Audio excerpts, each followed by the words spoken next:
Gaza has become the largest open-air prison in the world. Living in Gaza ain't easy at all. Life in Gaza is so hard. Life in Gaza has been deteriorating for the last 10 years. I can't run my refrigerator. I can't run the AC.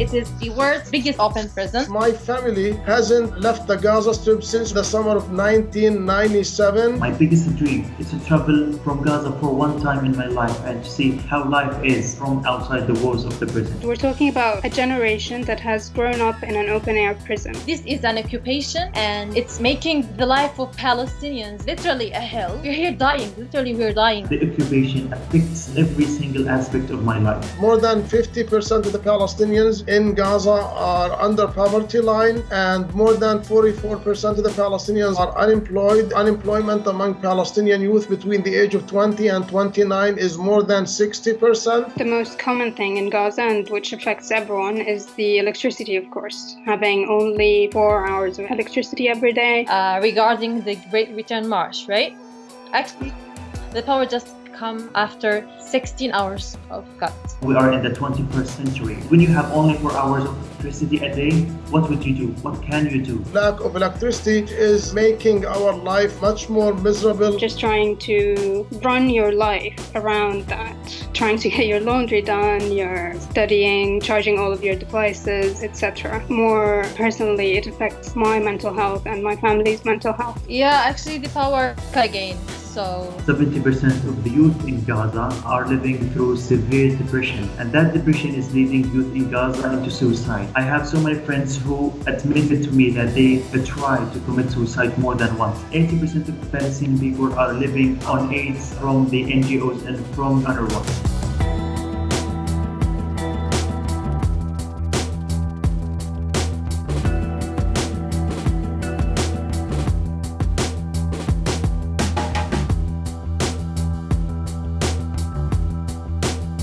People who are in their 20s are devastated. Most of them are depressed. They can't find jobs and they are living in misery. Most of the young people here in Gaza are very frustrated. They are very depressed. You come to a conclusion that your life or death are the same. There is no one care about you or care about your life. Life and death is equal for them. They cannot continue to live without any types of hopes. For as long as I can remember, life in Gaza has been pretty different from other places in the world. Basic human rights that everyone in the world has or takes for granted are denied in Gaza.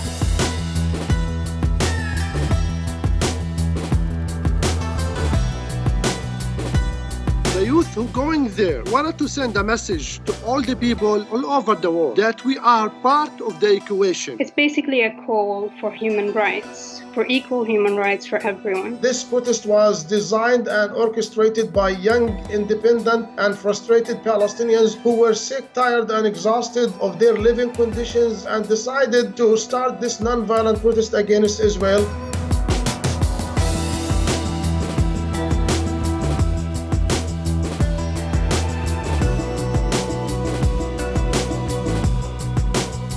I'm sorry, when you throw thousands of your youth, the flower of your youth, against an Israeli fence. Let's not fall for a trap that is being set by a theocratic, authoritarian group that is sending women and children I don't think I'm falling to for a human trap. shield. And the more that Hamas lies to its people and sends them on a suicidal mission to the border, dying for a photo op is what happened earlier this week. It's a big lie to say that Hamas is pushing Palestinian children and Palestinian women in the front line and they are hiding behind them. Yeah, I'm talking with you. I'm not Hamas.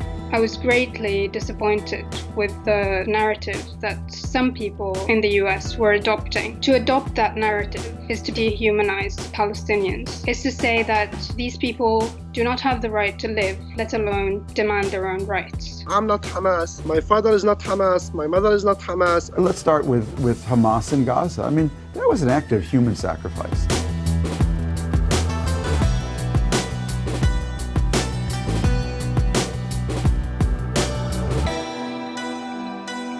First of all, this hurts. As a human being, when I receive this kind of narrative, I feel a lot of hurt. My wife, my children, my friends, my colleagues, they are not Hamas. The Great Britain March was not organized by Hamas or affiliated with any Palestinian parties. It's all from Palestinian activists. I myself went to the protest twice. The majority of people are not following Hamas. They are just participating peacefully because they just want to be free. It was inevitable that a lot of people were going to get killed. Punish the people of Gaza because Hamas is there. This is collective punishment. To do this collective punishment to people living here just because you have this claim that Hamas is here and all these people are Hamas. All these people are not innocent. No, they are innocent. It seems very boring to listen to this sentence since more than 10 years that you punish Gaza because of Hamas. Someday in the future, people will look back on this and will realize how inhumane this narrative is and how completely false the logic behind it is. The right question to ask is not whether there's someone asking them to go to the fence. The right question is, what is driving these people to walk up to the fence? What kind of conditions would drive somebody to risk their lives, knowing that there are snipers who are willing to shoot them, who are willing to maim them, who are willing to kill them? What would drive a person to do this? This is the right question.